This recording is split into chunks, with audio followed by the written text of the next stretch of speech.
Welcome back to Good Moms Bad Choices. I'm Erica. And I'm Milah. And it's Wednesday. Happy hump day, bitches. You guys. And gentlemen. The week is almost over. Amen. Aren't you happy to join us on a Wednesday? Have you humped today? I hope so. I haven't humped in a while. It sucks. No comment. I need to get that together. So this is third week of Design Your Life August. I hope you guys are enjoying the guests. I hope you loved our episode with Mistress Marley. If you haven't, you definitely need to check it out. She's a bad bitch, doming all types of men, specifically white ones, in New York City. We even have a tiny small feature from one of her subs on last week's episode. So you should definitely check that out because it's the first time we've had an actual sub on our show. So it's a celebration. It was amazing. I texted her the other day and I said, you need to bring your ass to LA. And she said, okay, bitch, I see you practicing your doming that. skills. I was like, look at Erica trying to be dominating. You know I'm a sub. Mistress Marley. I'm not comfortable. We did. We also, she gave us permission to dom her sub a little bit, which was I think I was really getting into it. I think actually I need to design my life to have a second career as a dom because it's in my nature. And if you guys haven't joined our Patreon, you're missing out because you can watch all this shit on Patreon. You can watch all of our episodes on Patreon. I feel like people don't know that I think they see our clips on Instagram, but we have like full length episodes that you can watch on Patreon, including us doming Mistress Marley's sub. I even dressed sexy that day. You did. She had stripper heels and everything. I was not prepared. Well, I'm the sex of the podcast. So. Bitch, stop. Okay. I'm going to have to figure out what I am of the podcast. We could both be the sex of the podcast. I mean, I am the sex. I just don't have to say it. Well, I say it and I am it and it is it. You know, and everybody I don't knows. have to say it. It's just people just know. I'm the dom of the podcast. I'm the sex of the podcast. Anyway. And I'm the sexy voice of the podcast. She's also the Leo rising of the podcast. My God. So I'm really excited because today we have a special guest all the way from Maryland. And you guys have tagged me on her Instagram a few different times. And so I'm really excited to bring the funny mama, aka Katryce, on to Good Moms. Welcome to the show. Hi. Hey girl, hey. How are you all? So good. We're good. And so Katryce, I don't think has ever pulled a card, but today we made her shuffle them and pull a card. I pulled one, which was really scary. Apparently, it was the devil card. I hadn't touched the deck. And so she was like, "Bitch, no, we need to do that one more time. Let me put my magical touch on here." And so we're gonna read two card pulls today. She pulled the Sun card, so. First, the devil card. I think sometimes we pull cards and we have a misconception of what they mean. Just like in life, things happen. They seem bad. They seem like maybe your world's going to end. But oftentimes, there's underlying messages. So let's see what the underlying message is with the devil today, because I'm sure there's some good in the devil. The devil card represents your shadow or darker self and the negative forces that constrain you and hold you back from being the best version of yourself. You may be at the effect of negative habits, dependencies, behaviors, thought patterns, relationships, and addictions. You have found yourself trapped between the short-term pleasure you receive and the longer-term pain you experience. Ooh. This does not sound encouraging at all. No, this is good. This is self-reflection. Okay. Everybody has a shadow side. It's just we're not always down to explore that.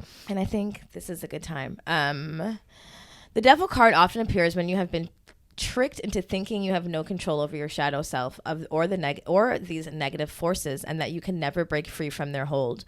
You believe you need it and you must have it, even if it means going against what you know to be right to obtain it. Wow, this is for me. On the positive side, let's skip right down to the bottom, Biddy. The devil can also show a powerful attachment between two people, such as a mom and her newborn or a new romance still in its honeymoon phase. Be careful, though, because with the devil card, this healthy attachment can turn into an unhealthy, codependent relationship if you lose connection with your inner guidance or you don't protect your personal boundaries. Moms, if your whole life, world, and existence is your motherfucking kid, you may need to come up for air and remember who the fuck you are. Even your child can be a negative attachment if you don't have attachment to your motherfucking self. The devil can also represent sexuality and your wild side. You may be exploring bondage, fetishes, and your deepest, darkest fantasies. Okay, Biddy. Okay. Okay, Biddy with the BDSM. Okay. Getting freaky, Biddy. Told you the devil's not all bad.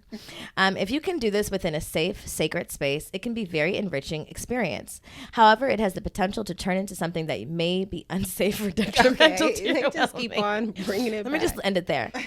If you have some dark fantasies you want to explore, now's the time. Well, I think this actually is in line with the theme of the month, which is redesigning your life and, unattaching yourself to things that, are not serving you and comfortable reflecting on the things that intuitively are for you. Sometimes we attach our things. I call it, I think everyone calls them trauma bonds. And sometimes it long term doesn't really feel good, but we're so used to it being comfortable that it's almost like Satanism. Like you hurt yourself because it feels good temporarily, but long term it doesn't feel good. But some strange part of you is addicted and attached to the pain because somewhere in your lifetime, in your childhood probably, it's felt comfortable and familiar. Be careful of what's familiar because familiarity can definitely be does not equal good, and it can be perceived as comfortable, and it's not good. Do you know what my therapist told me? What? She told me, because I was like, why do I always choose the bad guy? Why am I? And she said, or like a relationship where we're like fussing all the time, and it's like, why? And she said, what did you see growing up? Because whatever you saw growing up, even if it was just like if you watch TV all the time, good TV, there's arguing, there's this and that, or your parents or whatever, that's what you associate with love. So when a good guy comes along who you're not arguing or fighting with, you feel like this isn't love, this isn't real. So that's what I'm working on in therapy. I literally just had this conversation with Erica before we started. I was like, I'm being triggered by my parents, but I'm 33 years old. They're fighting, so it's affecting me. But it's true. Yeah, like it's okay. literally that love that you're familiar with may not always be the healthy love you were supposed to see. Anyway, on to more positive things. The sun. What is the sun card? The sun. Would you like to read it? Sure. Okay, the sun, positivity, fun, warmth, success, vitality. Let's see. The sun represents success, radiance, and abundance. The sun gives you strength and tells you that no matter where you go or what you do, your positive and radiant energy will follow you and bring you happiness and joy. People are drawn to you because you can always see the bright side and bring such warmth into other people's lives. The beautiful, warm energy is what will get you through the tough times and help you succeed. If you're going through a difficult time, the sun brings you the message you have been waiting for, that things will get better, a lot better. Through the challenges along your path, you discovered who you are and why you're here. Now you are full of energy and zeal for the future and can already perceive success and abundance flowing to you. The sun connects you to the power base. It's not fear-driven, egotistical, but abundant inner energy radiating through you right now. Well, goddamn. Yeah. I guess if you do the work and you deal with your shadow sides and you deal and delve in all the darkness that your soul is harboring in, at the end of the tunnel, it's the sun, your truest self, the light, the beam, and the success. Perfect for designing your life because you have to do the work to get to where you want to go and be in the sun. Amen. I'm a tarot card reader, bitch. Pulls 2 cards. I believe it. If I sat in front, if I went and got a reading and you broke it down, I'd be like, the bitch was right. She said that I had to release the trauma bonds. She was using all the words, the hot words, the hot words in the streets. But yeah, I feel like these card pulls were balanced. About balance. They were balanced. I felt like they were speaking to me. I have a lot of the devil and the sun going on. So, well, welcome to the show, Katryce. Thank you. Can you tell our listeners a little about you? I know you're a mama. Maybe tell them how many kids you got. Yes. I'm a mom of 3, so 2 that I birthed and 1 bonus baby. And I have 2 teenagers and 1 is 4. So I started all over. It's so much fun. I was right there. The finish line was right there. Yeah, so I've been a mom literally my entire adult life. I was pregnant when I was 18 and had him when I was 19. So I never got that time to let loose, and that mom anxiety has always been there. It's great. You had mentioned before when we were talking that you kind of grew up in a religious family or a Catholic family. And that you were, because you got married young. You got married when you... Yes, I got married at 19. But my my mom and my dad my mom, would take us to church every Sunday and stuff like that. My dad isn't very religious. He believes in God, but it's pretty much the extent of his religion. And my mom, she is very religious, but she's like the rebel of her family. So she never was pushing anything on us or anything like that. We went to church, we prayed, and we were kind human beings. That's all they really pushed. But yeah, I got married at 19 because I was, I got pregnant and it just felt like the right thing to do. I didn't want my family to think I was just hoeing out here. And then we got divorced a year and a half later, so it was so much fun. That was even a bigger scandal. So yeah, and then I got remarried at 28. Wait, 28? Yeah, 28. No, 27 or 26. I don't know the time. Well, in between that time, so you were divorced in 21 and then you remarried at 28. Like, what was, like, dating as a single mom and then being that young, too, and being a mom? Like, what was that like? Because I think for us, we had our kids, we're not later in life, but we were, in our later ends of 20s. Whereas when you have a child at 21 and you're trying to date, like what is that like? Because I know we do have some listeners that are young parents. Yeah. I think a lot before I met the person that I'm divorcing now. Before that, I was more focused on showing my friends, like, I'm still here. I still got it. I was the only person who had a kid. I'm like, don't worry. I'm still going out. I'm still doing this. And in that, the only guys that I would meet were basically full of shit. It's from like the club, this and that, or whatever. It's like, why are you doing this to yourself? But I love that shit. And I think my whole focus was because everybody made it seem like you became a mom, your life is over. And I feel like that's just what people do. That's what society does. It's like when you buy a car, as soon as you drive it off the lot, it depreciates. And that's how people treat people who are moms. It's like the moment you're pregnant, it's like, oh, okay, oh, you're pregnant, okay, whatever.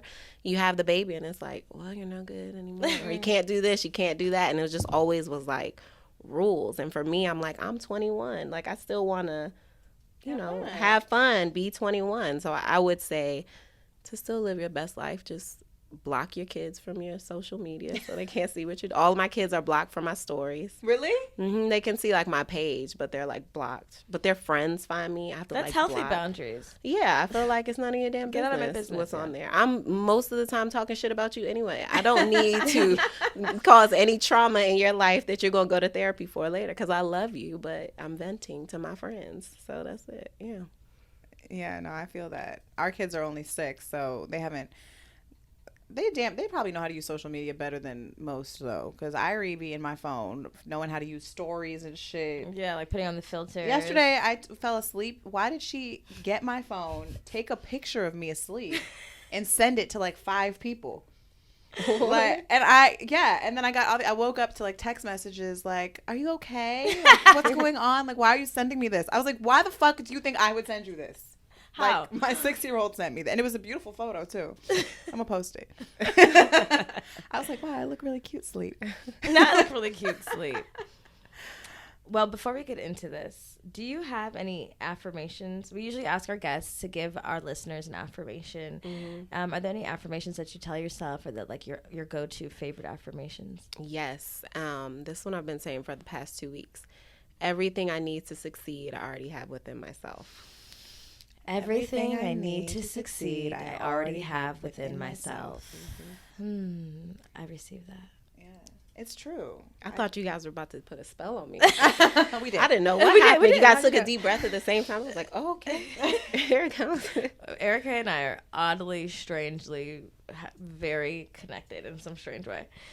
Yeah, I know what she's doing when she doesn't even tell me. I'll be like, girl, I already knew. I'm like, oh my God, this bitch is in my head. I was like, I can't not tell her. And then she's like, I already knew. I'm like, oh, get out of my brain. Also, our Dropbox. I know because we have a shared Dropbox, and the bitch doesn't know how to disconnect her personal photos from the Dropbox. So I be seeing all her shit. I be like, girl, I don't need to know. I didn't need to see that. I didn't need to see all of it. Then she screenshots them and sends them to me randomly. It's like, I'm like, you didn't need to screenshot it. I knew what was in there. You can just verbalize it, bitch. No more SDing in the Dropbox. Got it.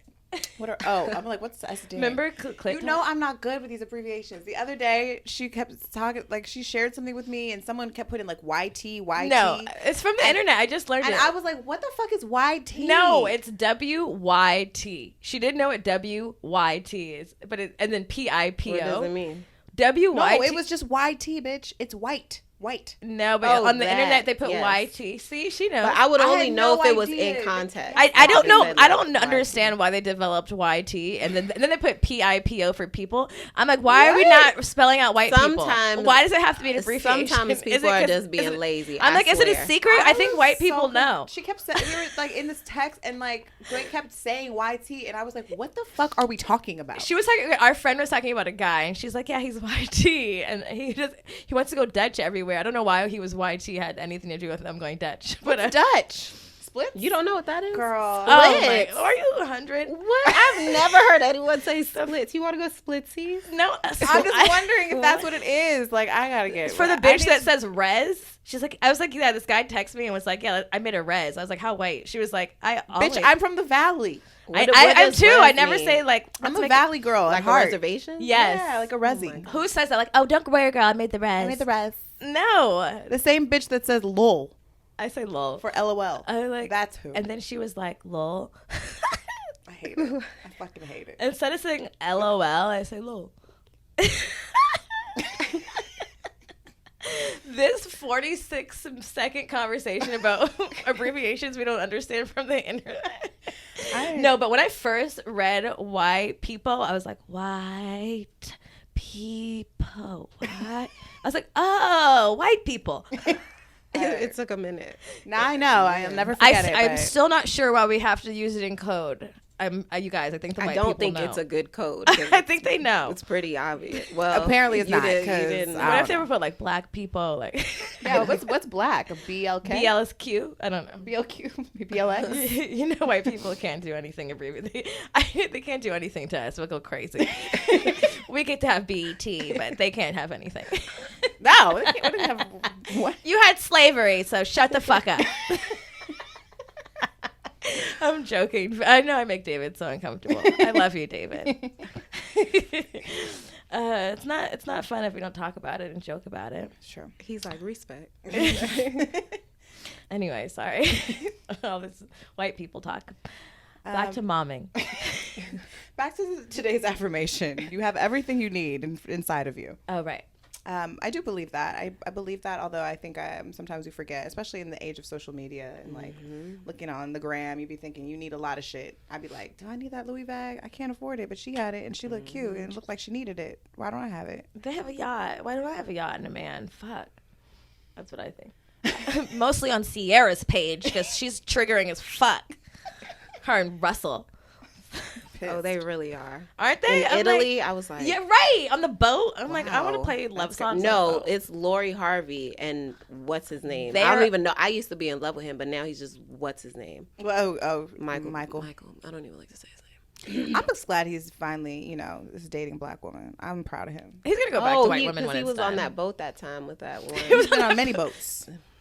Well, he doesn't. He's notoriously. They're cute. They're so cute. They're cute together. But it's like if they ever break up, who could follow Lori Harvey? That's why I say, like, we had a rant a few weeks ago. I don't know when it was. What was it? I don't know. Last week's episode, and I was talking about, we pulled a card, and I was talking about this one girl who I follow on social media like is always posting her man, and like she had never had a man, and now like won't stop posting him. And I'm like, girl, if y'all break up, like it's gonna be tragic. That's why you can't. You're gonna have to go through your whole feed and delete all. You gotta the shit. like sprinkle them here and there. I don't do that. I don't really believe it. Yeah, I don't do posting, and because I don't really feel like going back to weed out. Like I've been broken up with my baby daddy for 4 years. I went back to my shit. I was like, why haven't I not deleted some of this shit?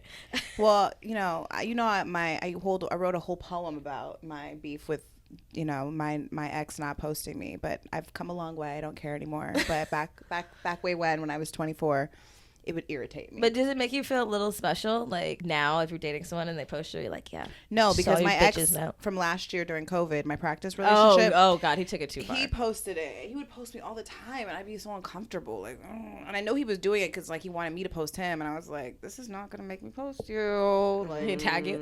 You know, that's interesting because first of all, social media is just interesting in general because I was looking at your page before you got here, and last night because I'm a stalker, and I was like looking at the kids. I was looking at all your videos. I was laughing and shit. I saw like your Switch video with your son, and then I was like, "Where is her husband? She looks like she's living a beautiful life over there. That's a beautiful kitchen. Where is her man? Is this her man?" I'm so fucking nosy. I'm like, I bet she has a really cute man. Those kids are cute. Where's the man? Where's the husband? But then she's like, digging deep. I was digging deep. I'm like, is this man her husband? Is that her uncle? I don't know. Oh God. I'm just like the lies of the internet. And then Erica's like, she's getting a divorce. Yeah. I'm like, oh. Yeah. Did you take him off? No. So maybe that wasn't your uncle that I saw. Maybe that's probably my dad. If it was just a video, is he kind of cute? Dad. I mean, I think, how you gonna ask her? I think he's. You know if your dad's good looking. My dad, you know, but other people, when I post him, my friends included. You know, they get disrespectful. They think your dad's fine? Oh, yeah, he is fine. He is fine. I gotta see daddy. Yeah, okay. You do.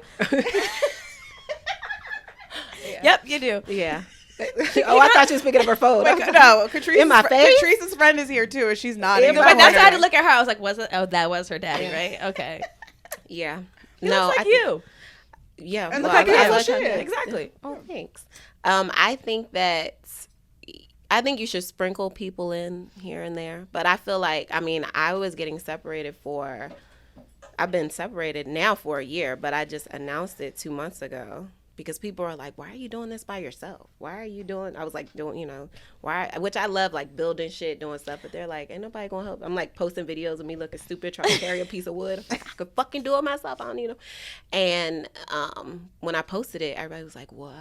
You are? And I feel like, for me, I'm so open about my life that there's certain parts that I do want to be able to have control of. And with that, I could take my time, you know, when I was ready to share that I was getting a divorce and, you know, all of that stuff. And now, you know, people probably think I'm like wilding out because I'm like out all the time. I'd be posting myself in bikinis and this and that, which was never a thing for me. But it's like, no, I mean, it's been a year now. I'm ready to start. Well, I don't know if I'm ready to start dating. I don't know. It has to be somebody who like knocks my socks How long off. were you guys together? For 11 years. So I don't know how old you are, but for probably I turned 34 in September. So most of your adult life, essentially, like basically 23 to yeah. Mm-hmm. Have you felt okay? Like you've had a lot of experiences. So you had like a very young marriage. You were like single as a single mom. You did your thing, dated a little bit, and then you got married. And then it's like obviously any marriage is serious, and the serious marriage, like serious. This was my serious. This was my for real marriage. Yeah. And like obviously there's different like how you act. Hopefully, if you're not me, in a relationship and when you're single is different. But like even you saying like now I'm posting in bikinis, was that an issue in your marriage? Like no, I think that was with me. So when I got pregnant with CJ, like I had stretch marks all over, and I was like super about my stomach before. You know, I was young. I'm like, bitch, hello, and then he fucked it up. No, he's not gonna listen to this. He better not be listening. But I was like, what the hell? He did. I was like, what the fuck? So for a while, and then my mistake was dating this guy right before Ashton's dad, who was the fucking worst. I never have used the term like that I hate somebody, but still, I have to shake it. I really can't stand him. But he would say shit. I actually wrote a blog post about how I broke up with him. It was the most glorious breakup of my life. He was a trust fund baby, so everything he thought he could buy. And I knew I was going to break up with him. I'm like, you're full of shit. He was like verbally abusive. He would say like shit that was just like, yo, why? One of the things was like, who's going to want you? You're divorcing, you have stretch marks. And he would say, and I was like, what the fuck? So I knew I wanted to break up with him, but my birthday party was coming up. My birthday, and my friends was like, he's throwing you this huge party. You need to have the party and then break up. And I'm like, you know what? You're right. You're right. So he got me my whole outfit. He got me like everything. We went to like dinner first, and then we had at that point, what's the pink champagne that everybody was pressed over when we were young, when we were like Arbor Mist? No. Arbor Mist. The one, what? The pink, was it just rose? Is it just, no, it wasn't. I don't know what Wait, it was. Start with a B. But he each, I don't remember, but he got us each 2 bottles. We were like fucked up in the club. You know, I'm like, I think I was 23. I'm like, oh yes, bitch, blah, blah, blah, whatever. And then the next day we went out to eat with my family. And I mean, I am very good at talking about people and making it a joke. It's not something that I'm proud of. But if you're a bad person, if you're a bully, it's my favorite thing to do. And so all of a sudden, I just started lighting him up at the table. And all my family is looking like, what the fuck is going on? And he was getting so mad. And then he was like, I'm ready to go back. And I was like, oh, all right. Because he came from out of town.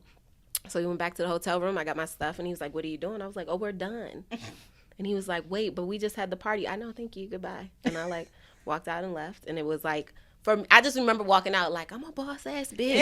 Bitch with like my bag, like, thank you.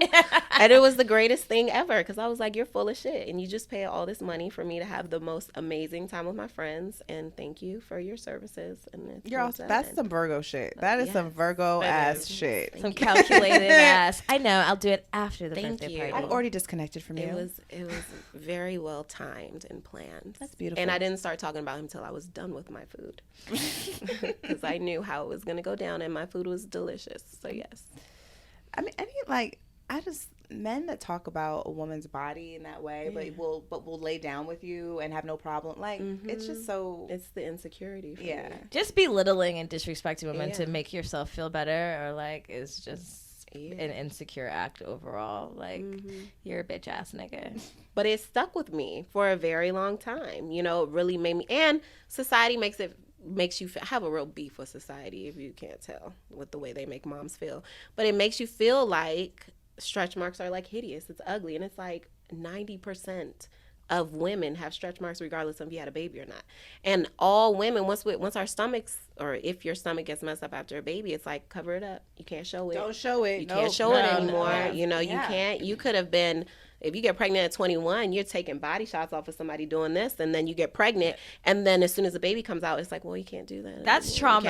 You can't have no more like fun. It's like you get shoved in this box, and I hate that. That's what is my question to you is like, I think it's sometimes even harder when you're young and you, first of all, you're already being like shamed for having a baby young, and then there's all these expectation of you. You're getting married, you're getting a divorce, your body changes.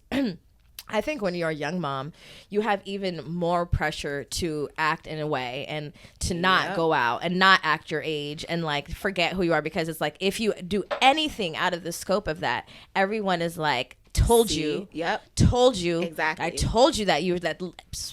Because they can't wait. They can't wait. Like, as a grown-ass woman, as a 27-year-old woman, 26-year-old woman, people, friends, family members couldn't wait to kind of like jump down what they thought you weren't doing motherly enough. So like, how did you even find enough, like, I mean, obviously you're committed. You're like, bitch, I'm about to live this life, which I commend. Because I'm sure you got a lot of judgment. Like, how did you deal with that judgment and like, you know, being a single mom and still remembering who you were that young with everybody else's, I'm sure, negative fucking comments. Well, back then, I mean, I was still in their face trying to be like, oh no, I'm not doing anything. And social media was just becoming a thing, you know. That was like, I don't know, like 10 years ago. So it was like, there weren't any stories. You weren't really posting all the crazy shit you were doing. You could really stage your life well, I mean, you still can, but you could stage it how you wanted people to see it. So I just didn't post that part of me, and my family didn't know. You know, my mom would know that I would go out. So there was still shame around it, though. Like, for sure. Yeah, because you feel like you couldn't fully be. You were still living a double life. I feel like a lot of moms do that. They feel like they have to live this double life. Like, I can't do this, I can't do that, and then also living in that double life, then meeting people and abusers that people disrespect you and like make you feel bad about yourself. I have a question. Like, because I think that's something that like the world doesn't prepare you for, like the way your body changes after pregnancy, and like it affects everyone differently, and like learning how to love your body again. Like, it fucked me up. How do you feel like you've come to this point where I didn't until I saw your photo in the baby suit. Oh gosh, like, she's so. I like, confidence is sexy. You know what I mean? You. Like, and I think, thankfully, you know, thanks to social media, there's a lot of shaming, but there is an opportunity too to like empower people and be like, okay, look, you know. Well, I mean, I think it took a while for me. Not until I hit 30 was I like, I don't give a fuck. Like, I cannot keep on living for everybody else. And I realized my entire life, that's what I've done.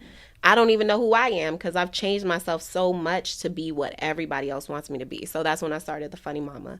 And I'm like, y'all gonna see how much I curse, how much my kids get on my nerves. I love them, but they get on my fucking nerves. How much, like, I just wanted to normalize because I had postpartum depression after my second son. And it was because everything I was seeing on social media when people were having their kids and it was like they snapped back or they had like, you know, everything was fantastic and they just were fine. I had to have a C-section and I was like fucking, postpartum depression was fucking me up. And I was like, I need to know that there's other mothers out there that don't have their shit together. And so that's when I started kind of changing. And I say it all the time. My followers really helped me get out of it. So then I felt like, okay, well, I'm going to just be honest about everything that has happened to me as a mom and as a woman, because I want to be able to open up the conversation for things that nobody wants to talk about. So I always, like my Christmas pictures that I always post of the kids, it's always like a terrible picture because it's the truth. You know, you have to take of your kids like 40 pictures before you can get one. And it's like, no, this is the reality of it. So I also feel like the whole bathing suit thing, that was something that took me a long time because I hadn't worn a bathing suit since I was 18, like a bikini.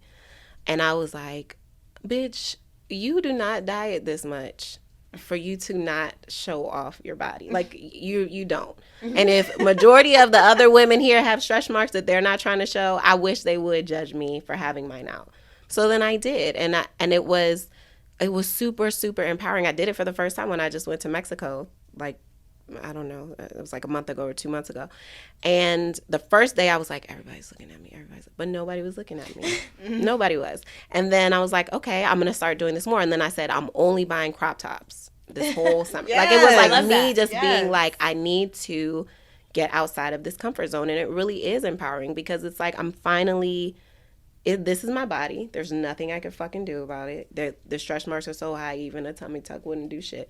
So you're going to fucking like it or, you know, you can fuck yourself. I don't care. You know, like this is me. Yeah. So, yeah. So, I mean, it's been a journey. Like I said, I've been a mom for 14 years. So now at the fucking tail end, I'm like, you know what? Let me accept this shit.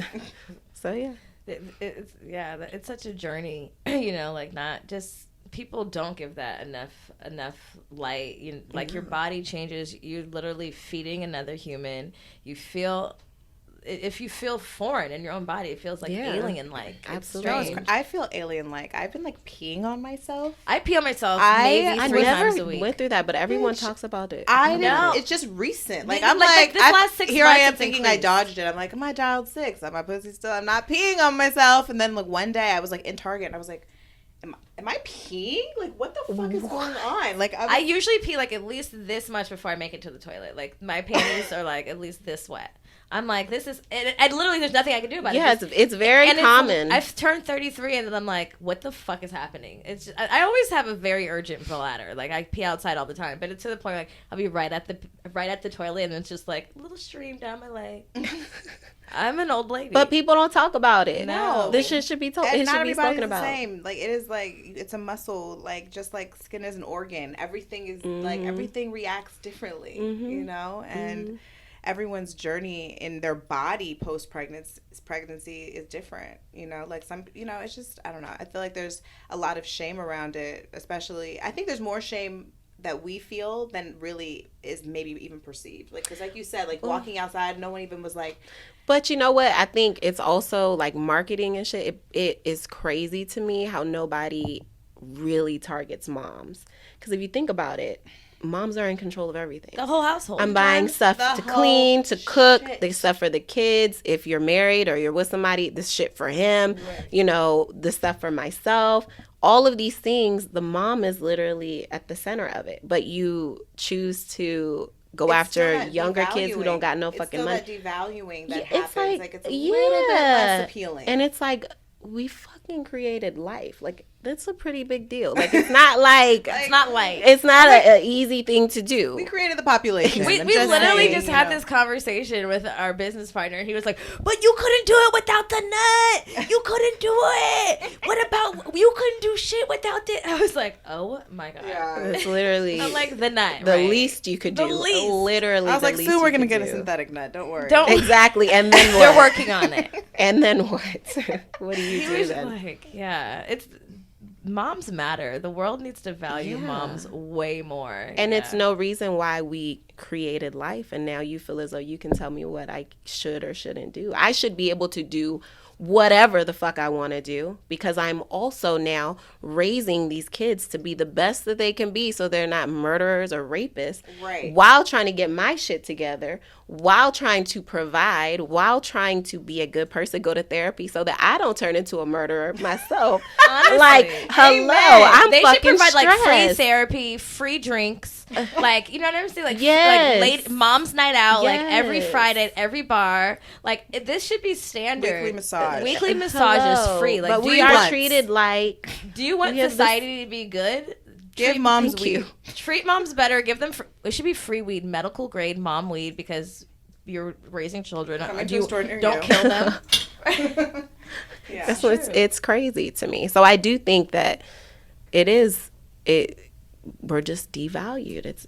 I hate it so much. So I'm hoping to help to add to the value of mothers. So people, well, not add, but to show, how much value we offer. Because it's bullshit that they just push us to the side. Speaking of moms mattering and just the fact that we are the motherfucking salt of the earth and the population would not exist without us. Hello. I just want to say, I just want to ask you, as a young mom and now, being a parent now for 14 years, what is your biggest lesson that you've learned, through all of it? For me, my question is, I always, too, I see parents that have multiple kids and they're professional parents. Does it get better? Is it easier? Do you figure this shit out, or Nope. is it never ending? It doesn't get better. Oh shit! It doesn't get for sure hoping easier. you were gonna say something else. It doesn't. You would think the closer to, I'll always joke and say the finish line, even though it kills me to think oh my God, my son is really about to be out here. He's 14 now. He turns 15 in November. He starts high school next year. In 4 years, he's going to be able to, when you're Mexican, you never get to do. Are you Mexican? Whatever. Yeah, my me mom too. is Mexican. Really? Oh, hey, we might be sisters or something. Well, hopefully we're not sisters, or I'm gonna have to talk to my dad. Oh shit! Well, no, it's on my mom's side. I'm gonna have to talk to my. What's your fucking last mom. name? Rodriguez. Okay, no. Sosa. Okay. So I think that. Wait, what was I talking about?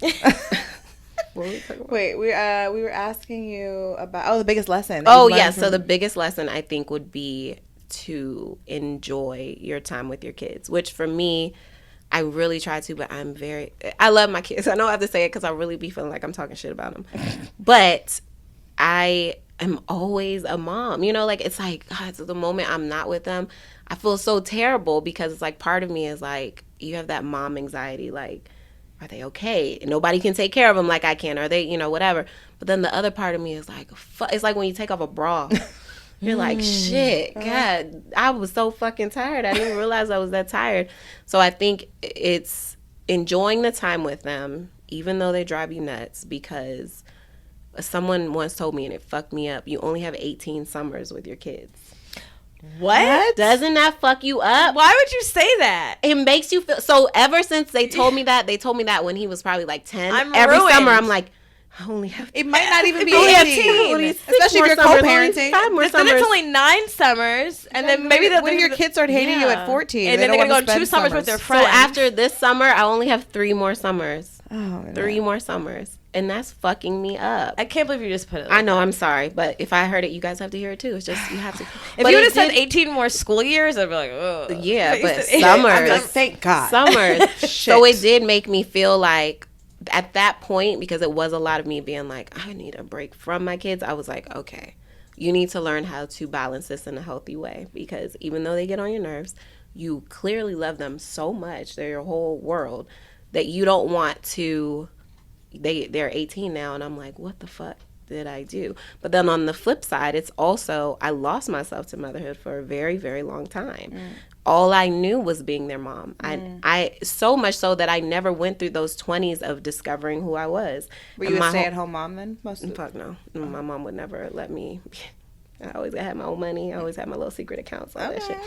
But I do feel like, and there's nothing wrong with being a stay-at-home mom. No, there's not. But for me, I just, I just feel like I have to have my own. But I lost myself to motherhood, and I never discovered who I was, because for so long in my life growing up, I don't know why, my whole goal was to be married and have kids. That was, and there's nothing wrong with that, but I feel like once you come to that decision after exploring every single thing else about yourself, to make sure that there's nothing else that you really want to do. Right. I didn't do that. I just was focused on getting married, having kids, So then I got married the first time, I had a kid, and I was still like, no, that wasn't right. I got to do it again. I went and got married and had another kid, and then I had my bonus kid too. And I was like, there's still what? Because it was like, okay, you got it. Yeah, not like, what the fuck do I do now? And in that, did I start to realize, all right, well, I need to figure out what the fuck I want to do, what I can do. But, my grandparents used to make us do all this crazy shit. My mom used to, like, make us make costumes and shit. My grandfather used to make us build shit. My dad, both of my parents are, like, geniuses. Anything they want to do, they could fucking do. They're the most creative people in the world. And I grew up not only watching them do these things, but doing it with them. But never did I ever think that I could do those things because I'm just a mom. Like, in my mind, society fucking got to me. I'm like, I'm just a mom.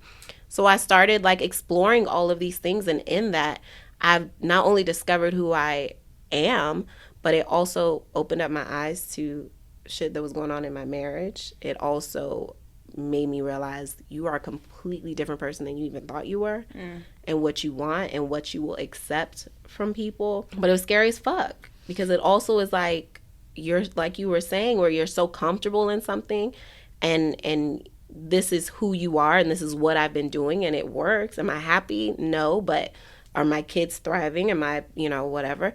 And all of a sudden I was just like, fuck it. This isn't what I want. This isn't, there was plenty of reasons why I got a divorce, trust me. But it was a thing of like, okay, now I'm, for the first time in a very long time, I'm so excited about life. Right. And I'm like, and it's about me, not like because I'm having a baby, or not because I'm planning a wedding or anything. It's like, what the fuck am I going to do next? Like, here I am finally doing everything to explore me, and I really fucking like who I am. And that shit, it's great. It's scary, but it's great. What were some of the steps you took to find that place? I think there's a lot of women who are in that space. We're like, fuck, who the fuck am I? What has happened? Where have I, because I think that's the majority of women. We just want to you're like, oh, I'm supposed to have a baby and get married and be sick, be rich and be happy and clean the house. I thought that for sure. That was definitely my goal. But what, when you're in that position, what were some of the things what were the tools that you used to pull that out of you, to say, wait, hold on, what are there events that happened? Was there something within you that said well, the first thing was not giving a fuck anymore. At 30, I literally was like, turn it off. Stop fucking caring what people think. Even when I started the Funny Mama, and I hope my mom's not watching this and thinks that I'm saying this in this way, but my mom, when I would be like cursing a lot, she wasn't used to. I still don't curse in front of my parents. They just were very strict like that. My two other sisters will, but my mom, I said damn in front of her. She threw a fucking grapefruit at me. I was like, Ma, what? It slipped. But on my page, I'm like, if you follow me, this is how I really talk. I curse a lot. That's just what I do. And my parents curse a lot. So it's like, what do you, what did you expect was going to happen? And she, her, my sister, not my little sister is like the free one. She has never worn drawers in her life. And she's like, whatever. My older sister has got her shit together, everything. She got a calendar for everything. But if she gets some drinks in her, she turns into the free little sister too. And I'm just like, in the middle, just like, I don't know. Everything has to kind of be.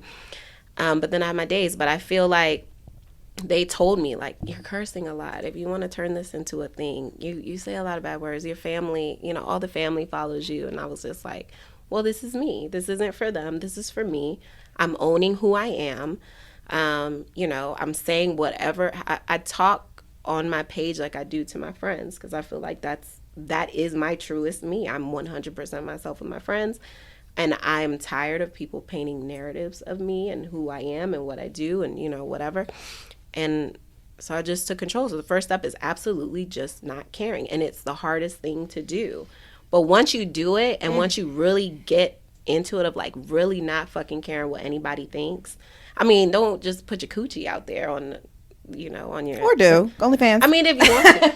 But it's like, once you do it, it's so empowering and it's so like freeing. Like you just don't realize how much of your life you like based around everybody else's opinions. Right. And then once you let that go, then you've given yourself the freedom to, well, what do I like? What do I want to do? Right. And it feels like when you're a teenager and you first get your license and like your car and you're like, all right, now, but where am I going to go? You're like so excited because you're not held down by what society tells you to do or what you think your family is going to think. And now my family, you know, I went from the middle child that got on everybody's nerves to, I think, I'm not going to say I'm the most impressive. But my personality is pretty. It's definitely coming through. No, I'm just kidding. My sisters are going to be like, yeah, bitch, relax. You're so annoying. But yeah. I mean, that's amazing. What a testimony to designing your life. I think there is so much pressure to consider everybody else's feelings and everybody else's perspective of you and what you're supposed to be doing, when in reality you're supposed to be doing whatever the fuck you want and whatever the fuck makes you feel good. And anyone who makes you question that is not your people. And sometimes that requires that you cut off family for certain times for you to figure it out. And like, you're like a fucking Renaissance woman. I'm like, fucking building shit. She's cooking I shit. know. I'm like, she's you can funny. build it. You She's can a make beautifully it. curated You can cook blog. It. You a wife. Like, you okay. did it. Like, you're Thank you. She really is a Renaissance woman. And her hair is perfectly trimmed and beautifully curled. Thank you. And like, yeah, I think too, on top of the pressure that like you already feel as a woman, and then you become a mother, everyone has opinions, and then, you know, your children, then how you're raising your children, and like just all the different facets of that. And I know like your son, he has autism, and I can imagine there's a lot of judgment too about what you should be doing as a mother, or how you should be caring for him, and like that's a whole other realm and space where you have to be assertive and be like, no. So like, what would you say as a mother, like too, like what are the biggest misconceptions about, you know, having a child with autism? Well, I think there's like, it's very taboo. Moms are embarrassed, you know, so it is torture if you sit in the house and you're like hiding your kid. Because I remember Ashton is very high functioning, but he still has things. There's something called stimming, where like if he gets really excited, he sticks his hands out and he kind of flaps them. But if you were to just see him, you wouldn't really know until you like start talking to him. He's 4.5 and he still talks like he's 2. But you know, once you see him with other kids, you can kind of see that something is off. And if he's very excited, he also doesn't understand personal boundaries and things like that. But I remember in the beginning, so my first son was so easy. He's very independent. He like, it's so smart, and he would always test very high on everything. So for me, I was like, oh, motherhood is a piece of fucking cake. And he was the first like grandchild nephew, so everybody was like, oh, let me babysit, let me watch. I was like, oh, this shit is easy, okay. But the second one humbled the shit out of me, because at first I was like, God, I'm not patient. That's why. Yeah, and that's what I've learned now. It's like I'm really very short-tempered. I'm very like impatient. I'm always moving. Things have to fit on my like schedule, my plan, or I will fucking lose it. And it's just, you can't do that with a kid who has autism. And I literally had to not only change my whole life around, but change my mindset. And I realized that I'm telling people, don't give a fuck about what people think and blah, blah, blah. And I was doing that with myself. But with Ashton, I was like hiding it. And so then when I found out that I think it's 1 in every 4 kids now is diagnosed with autism. Wow. I'm like, so why the fuck am I hiding this? Because there's clearly other moms hiding this too. And like I said, it can be, you can feel embarrassed, and and then like going to the playground is like a whole thing. When he goes with his brothers, they stay right with him, because they are very protective. They don't want anybody. But if it's just me and him, I'm like, oh God. One time these little girls were like in this little area, and he starts walking up to them, and they're like, boys only. And he went and sat down like, bitch, what? So he's like, they're like playing. So they're running from him, and he thinks that they're just running, and he's like laughing. And I'm watching like, oh God, do I stop? Do I jump in? Because you also don't want to be a helicopter mom. I'm not going to be there for him forever. I don't want to. Kids, no matter what is going on, you can't hold their hand for their entire lives. This is what I believe, is that you have to kind of let them go out and experience the world, because this is, that's the world. And I feel like if people would start talking more about their kids with autism, or putting, showing it so that you can normalize it, so that other parents can see and learn to be more sympathetic about it, be more accepting. I feel like just generally you should talk to your kids about children with disabilities. And it has definitely, even with me, it's made me think about kids I was in school with growing up, that I'm like, oh, they were probably autistic. And people would call them like the weird kid, or, it would be the one person, or the booger boy or booger girl or whatever. And it's like, fuck, damn, you feel really fucked up, or like how, and it's like, no, they probably couldn't even control it. But what I would say to any moms that do have children on the spectrum, or in general, and I've never been a person who was like into like taking vitamins and supplements and this and that, and looking at what you eat or whatever, because I mean, my oldest too, that they get Doritos and fucking any fucking thing. It doesn't need to be organic. It doesn't need to be this and that. But then I had this one after doing my own research, which you have to do, because unfortunately pediatricians will just put your kid in a box. It wasn't until I got involved and started doing research and figuring out you have to try shit that the pediatrician sometimes will tell you not to do. And I'm like, no, I'm gonna do it. I feel like this is, as far as like supplements and vitamins. And within that year with COVID, I took him from being nonverbal to he could then recognize like say 72 different animal names, and recognize everybody, to point people out. And now, I mean, he's talking like shit, and it's like, these are things that the doctor said he wasn't as high on the spectrum, or high functioning. So all of these things now, every time they see them, they're like, what are you doing? And then I go and say, well, I changed his diet, or I added supplements. And they're like, well, no, it's not that. Right. There's been studies that show, I wouldn't know. I'm a doctor. I'm like, okay, I respect what you're saying, but I'm a mother. Right. Okay. And I've been doing this, and I've been seeing so much growth, and, whatever. So you can go fuck yourself, but whatever. I'm only here so that, he's okay. Everything else is okay. But autism, I know I got that in the bag, but it's fucking hard. It really is. What kind of supplements, or what kind of research did you find when you really like? So there's a thing called, so your body naturally, like your liver and stuff, flushes out toxins and metals. That's what it's there for. And some people, theirs does not work that well. Their body doesn't really flush out metals and toxins. So I heard about this from another mom whose son had autism, and she was saying she got him tested for metals. And then there's this whole thing called like chelation, where you give them like this, it was like this crazy thing. It wasn't crazy because it worked for her, but for me it just didn't work. And it was like every other weekend for 4 days, every 3 hours, even in the middle of the night, you give them this supplement that starts to like take out the metals. The metal. Mm-hmm. So Ashton took his test, and his metals were very high in aluminum and mercury. And I was like, there's got to be a better fucking way. I'm not going to be able to wake up every 3 hours. Right. It's going to fucking on my nerves. I'm going to be a bitch because I'm not going to have no sleep. Like, no, that's not going to work. And so one of my followers, which that's the part of being vulnerable that's beneficial. I was talking about how Ashton had autism. I was trying to find stuff, and they recommended these drops. I think it's called BioRay.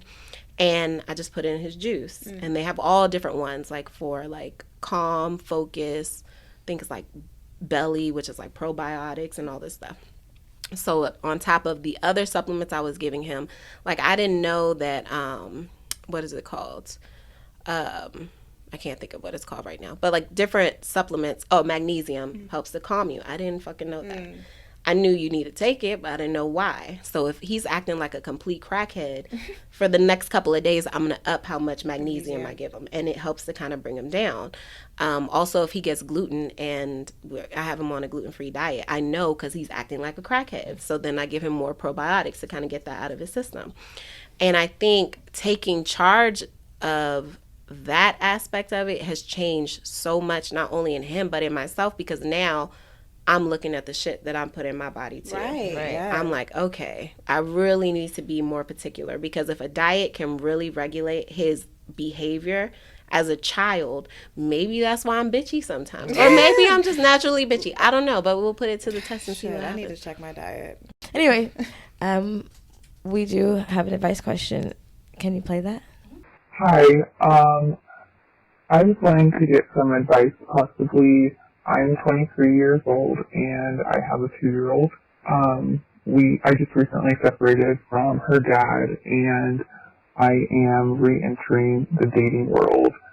However, I feel like I have this giant scarlet letter on me because when I found out I was pregnant, I was also diagnosed with herpes. And, the only person I've ever had to tell is my baby daddy, and now I feel super weird, like, re-entering the dating scene as a single mom, and I have this pretty big thing that, obviously I treat it, and I don't experience any symptoms with the medicine that I'm on, but it's still something that needs to be disclosed, and I don't know how exactly to do that. I think I'm just really nervous, for any rejection that I might get. And so I was hoping I could get some guidance from some good moms that have also made bad choices. Please conceal my voice. Thank you.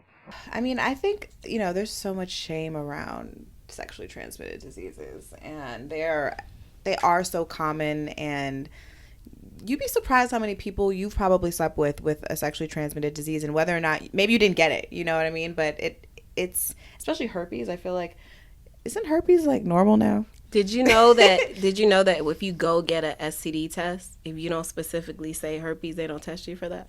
No, and also because it's very common that, from my understanding, it's very common that if you get a blood test, it may show up in your blood, even if you've never had any indication that you have herpes. It's just dormant, like in your blood. Just because you haven't had a outbreak doesn't mean necessarily that it's not laying, and if you would only know that if you got a blood test, which most doctors won't just do. Now, unless you go get a STD test and you have an active outbreak and they can visually see it, and it would still say no, then they'll test you. I think some of these things, there is this, it's a hard conversation. It's not something that I don't think anybody is excited to have to share. I mean, having sex with someone for the first time is already can be complicated enough than to have to, disclose something like that. But I think that there has to be a normalizing of it, because also specifically herpes, I believe most herpes you can only get them if you are having an outbreak. Yeah, I believe that to be true. Also, genital herpes is common in the U.S. More than 1 out of every 6 people aged 14 to 49 have genital herpes. Well, and she said she wanted to know from good moms that made a bad, or the way she said it sounded like she thought it was a bad choice. Yeah, it's not a bad and nothing that she did you didn't ask for this. Yeah, right. So it's not like you didn't make a bad choice. You had sex, which everybody has sex. This happened to me. I was back in my lesbian life. I had a girlfriend, and we had been dating for I want to say 3 months, and we were in the bed one night, and she reached over and she was shaking. She's like, I have to tell you something. I'm like, what?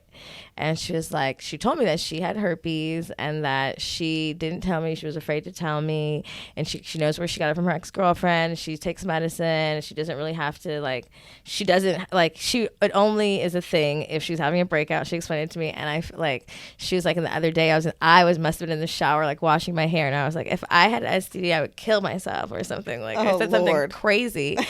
And I was like, oh no, she was like, I just left. I went to the store, but I had to tell you. And like I wasn't pissed. I didn't break up with her. Like I didn't contract herpes, and everything was fine, you know. And at the time, I had a friend who also had herpes, like that I knew about. But like there is a huge stigma about it. But one of my friends told me her doctor. This is so valley. One of my friends told me that her doctor told her that, like in 2025, like 1 out of 2 people will have herpes or some shit. For everybody listening, we are not by any means doctors. We have no medical profession. 0, none. Also not. Please talk to your medical.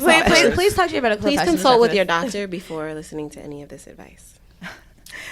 Well, thank you so much for coming on the show. For having me. Can you tell our people where they can find you? I'm on Instagram at the Funny Momma, MOMMA, and thefunnymomma.com, and I also have a cookbook. Oh, yay. Sear Whip I Drizzle. need your recipe. What is it called? Sear Whip Drizzle. Ooh, that a sounds collection of delicious. recipes that moms will love. Does it mean it's easy? Because I'm not. It's very easy. Okay, thank you. Erica loves a fucking recipe. I do. This is the Oh, only you bitch. do? She's literally the only bitch I know that's still. I mean, maybe she's still online, like measuring it perfectly. I'm like, bitch, if you don't just Because I'm trying to try new shit that She's people like- have mastered. Yeah. Like they said they mastered this shit. I'm gonna try it. She is a My recipe whole goal is making to make bitch. everything in life can be easy. You just have to figure out how to make it easy. That's truly what I believe. I'm very lazy. I'm a middle child, so that's also why.